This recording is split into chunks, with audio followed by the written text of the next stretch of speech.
Després de l'escola, què feu? Als 14 anys me n'anava a la taronja. És quan proliferen una sèrie tremenda d'almacens.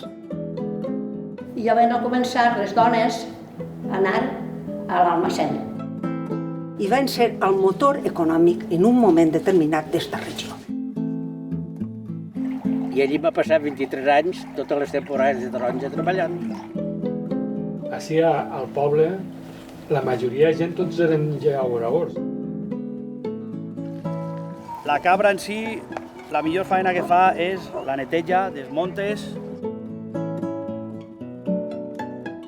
Per què n'hi havia animals dins de les cases? El cavall era per treballar al camp. La història oral es presenta d'una manera que ens permeteix conèixer l'essència de les coses.